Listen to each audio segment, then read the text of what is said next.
नमस्कार दोस्तों, सुभाष की बात में आपका स्वागत है। मैं आज की जनधारा दैनिक समाचार पत्र के डिजिटल प्लेटफॉर्म जनधारा 24/7 से आज बात कर रहा हूं पंचायती राज चुनाव और नगरीय निकाय चुनाव की।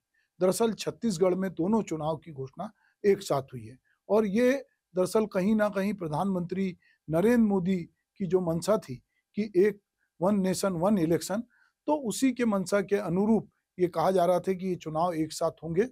तो इसलिए शहरी और ग्रामीण सत्ता पर कौन काबिज होगा, उसका फैसला फरवरी में हो जाएगा और उसकी प्रक्रिया चालू हो गई है। और इस समय प्रदेश में आचार संहिता भी लागू है और इस आचार संहिता के तहत अब जो है चुनाव होने जा रहे हैं। मजेदार बात यह है कि एक तरफ जहां नगरीय निकाय के चुनाव ईवीएम से होंगे, वहीं दूसरी ओर जो पंचायती राज व्यवस्था है उसमें मतपत्रों की व्यवस्था की गई है ताकि मतपत्र से ये चुनाव हो सके। दरअसल छत्तीसगढ़ में ये जो चुनाव हो रहे हैं, तो कोई भी राजनीति को या जमीनी स्तर पर किसी पार्टी की या किस नेता की कितनी पकड़ है, उसके लिए ये चुनाव बड़े महत्वपूर्ण साबित होते हैं, क्योंकि जितना छोटा चुनाव होता है उसमें उतनी मार पकड़ होनी चाहिए व्यक्ति की, तब जाके वो चुनाव जीतता है। और इस चुनाव में जैसा कि हमने पिछले विधानसभा और लोकसभा चुनाव में देखा कि महिलाओं की अहम भूमिका रही और जिसके लिए बहुत सारी घोषणाएं भी की गई। इस चुनाव में भी महिलाओं की अहम भूमिका होने वाली है, क्योंकि महिलाओं की संख्या पुरुष मतदाताओं से ज्यादा है। वैसे भी अगर हम ये देखें कि वर्तमान में जो पंचायती राज व्यवस्था है, उस व्यवस्था में जो तयशुदा आरक्षण है महिलाओं के लिए 50%, उससे ज्यादा पदों पर महिलाएं काबिज है। एक और जहां नगरीय निकाय चुनाव, जैसा मैंने कहा कि दलीय आधार पर पार्टियों के सिंबल से लड़े जाएंगे, वहीं दूसरी ओर पंचायती राज व्यवस्था में चुनाव जो हैं वो दलीय आधार पर नहीं होंगे और उसमें व्यक्ति चुनाव लड़ेगा और उसमें उससे अलग अलग जो है सिंबल मिलेंगे। बाद में जब कोई जीत जाता है तो जो जीता वो सिकंदर, तो पार्टियां कहेंगी कि हमारी पार्टी का आदमी था। कुछ लोग घोषित पार्टी के आदमी होते हैं और कुछ लोग जो है बाद में कहते हैं कि हमने इनको सपोर्ट किया था। तो अब ये मजेदार होगा कि कौन पार्टी किसके साथ खड़ी है पंचायत में, ये बाद में पता चलेगा। पर हाँ, नगरीय निकाय में ये साफ होगा कि पार्षद किस पार्टी का बन रहा है और महापौर, और इस बार महापौर का चुनाव जो है वो सीधे होगा। भूपेश बघेल की सरकार ने पार्षदों के माध्यम से उसका चुनाव किया था, अप्रत्यक्ष प्रणाली से, पर विष्णुदेव साय की सरकार ने इसको बदल दिया है और फिर से महापौर का सीधा इलेक्शन होने जा रहा है। तो इसमें 14 जो नगर निगम है उसमें 10 में ये चुनाव होगा। तो इस बार जो है जनता तय करेगी कि महापौर उसका कौन बनेगा। अभी अधिकांश नगरीय निकाय में कांग्रेस के लोग काबिज हैं और सत्ता परिवर्तन के साथ वे भी सत्ता के साथ यानी भाजपा की ओर जाने लगे, उसमें से कुछ लोग गए भी हैं। अब मुख्यमंत्री विष्णुदेव साय, जिनके नेतृत्व में एक प्रकार से ये पहला चुनाव हो रहा है, तो वे कह रहे हैं कि हम ही ने बनाया है, हम ही संवारेंगे। भाजपा दरअसल ये कहती कि छत्तीसगढ़ बनाने का श्रेय अटल बिहारी वाजपेयी को, तो ये उनकी टैग लाइन है कि हम ही ने बनाया है, हम ही संवारेंगे। भूपेश बघेल की सरकार के पहले छत्तीसगढ़ में रहे रमन सिंह, डॉक्टर रमन सिंह, जिनकी भाजपा की 15 साल की सरकार थी, उसने भी पंचायती राज प्रतिनिधियों के लिए हमर छत्तीसगढ़ जैसी महत्वाकांक्षी योजना चलाई थी और छत्तीसगढ़ के जितने अलग अलग पंचायतों के प्रतिनिधि और रायपुर राजधानी में आते थे, उनसे फीडबैक लेते थे, जनप्रतिनिधि उनसे मिलते थे। तो एक प्रकार से पंचायती राज व्यवस्था को मजबूत करने के लिए वो हमर छत्तीसगढ़ जैसी योजना चलाई गई थी। अब सवाल ये है कि शहरी सत्ता पर और ग्रामीण सत्ता पर कौन काबिज होगा। चूंकि पंचायत चुनाव गैर दलीय आधार पे होंगे, तो इसलिए ये तय है कि उसमें ये बहुत क्लियर नहीं हो पाएगा। पर हाँ, नगरीय निकाय में ये बात बहुत खुलकर सामने आएगी कि कौन सी पार्टी जीतेगी। सामान्यतः ये लोग मानते हैं कि नगर निगम में जिसकी सरकार होती है उसकी पार्टी को जीत मिलती है, क्योंकि लोगों को लगता है कि काम काज करने के लिए जो बजट चाहिए, जो पैसा चाहिए, वो सत्तारूढ़ पार्टी देती है।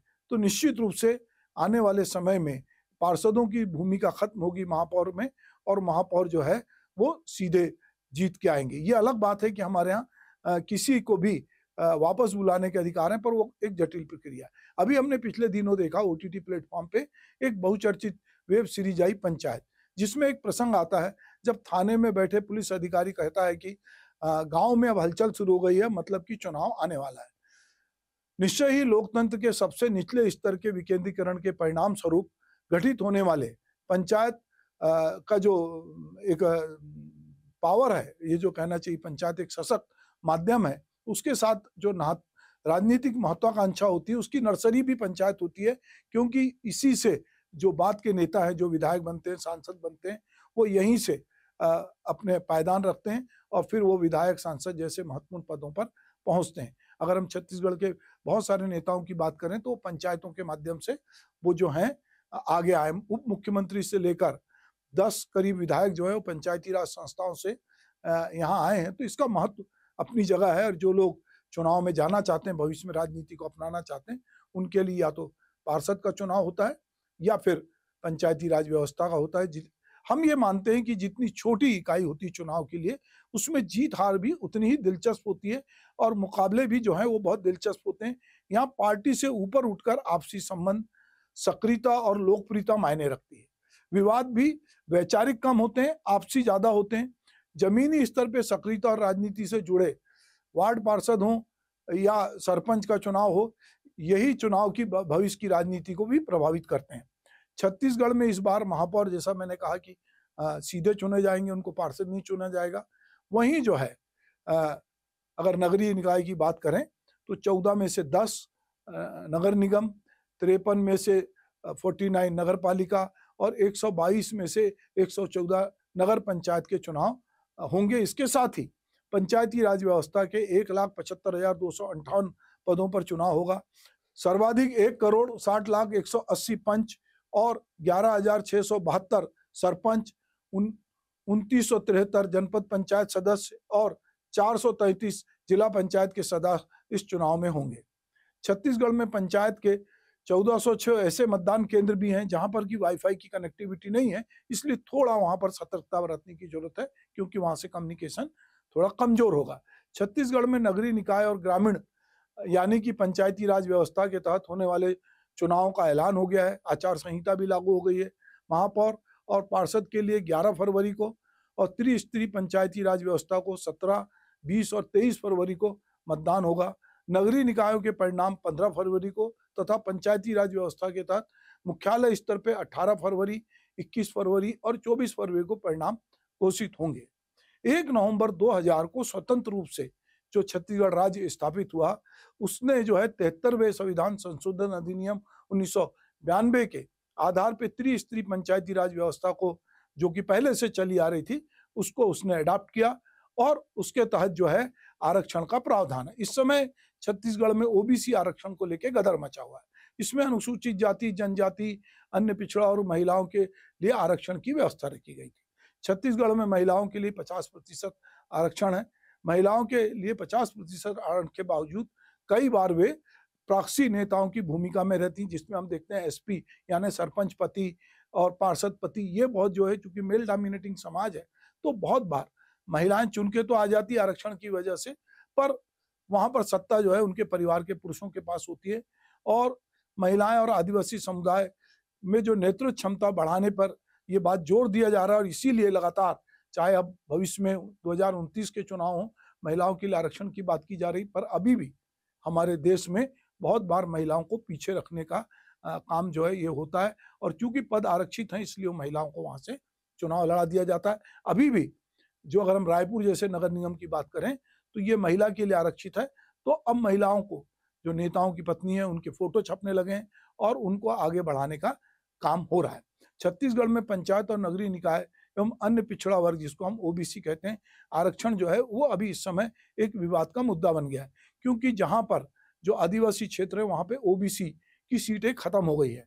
तो जो हमारे राज्य की राजधानी है, या कहूं कि हमारे राज्य यानी छत्तीसगढ़ में राजनीतिक, सामाजिक और कानून व्यवस्था को ये जो आरक्षण का मुद्दा है वो इसको प्रभावित कर रहा है।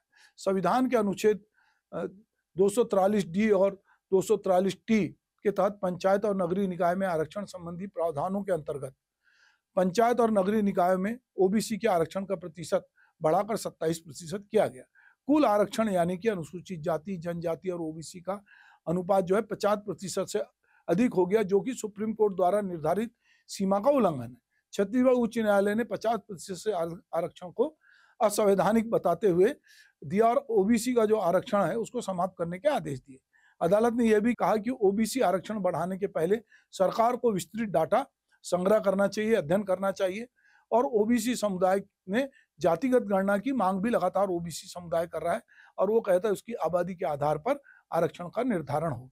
पर चूंकि अभी ये मामला एक बहुत संवेदनशील है और जहां पे आदिवासी बाहुल है वहां से ओबीसी जो है अब गायब है इस चुनाव में, तो इसको लेकर पूरे प्रदेश में राजनीति है और दोनों ही पार्टियां जो है इस समय ओबीसी कार्ड खेलना चाहती है। देखते हैं कि आने वाले समय में कोर्ट में भी मामला गया है तो किस तरह से ये मामला आगे जाएगा। पर यह तय है कि छत्तीसगढ़ में चाहे वो नगरीय निकाय के चुनाव हो चाहे पंचायती राज व्यवस्था के चुनाव हों, जो इन व्यवस्थाओं पे काबिज होगा निश्चित रूप से, चूंकि पंचायत बहुत सशक्त हुई है, पंचायतों के पास सीधे पैसे आते हैं, बहुत सारे पावर हैं, छठी अनुसूची और पांचवी अनुसूची जो है वो आदिवासी क्षेत्रों में लागू है, तो पंचायतें अपनी जगह बहुत महत्वपूर्ण रोल प्ले करती है। बहुत सारे जो कोल माइंस हैं, जो खनिज की जगह है, वहाँ लोक पंचायत जन पंचायत होती है और जन सुनवाई होती है, तो पंचायतों की अपनी भूमिका है। शहर से लगे क्षेत्र में भी पंचायतों की एक अपनी भूमिका है।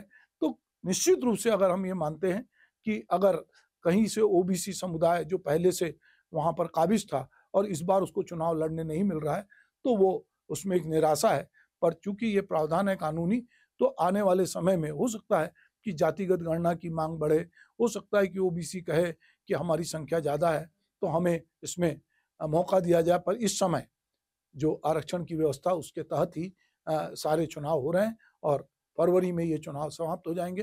तो ये चुनाव निश्चित रूप से विष्णुदेव साय सरकार जो उनके नेतृत्व की है उसके लिए एक चुनौती है और कांग्रेस के सामने भी ये चुनौती है कि उसने काफी जगह नगरीय निकाय में अपनी पैड़ बना रखी थी, वो अपनी सीटों को कैसे बचाएगी। नमस्कार।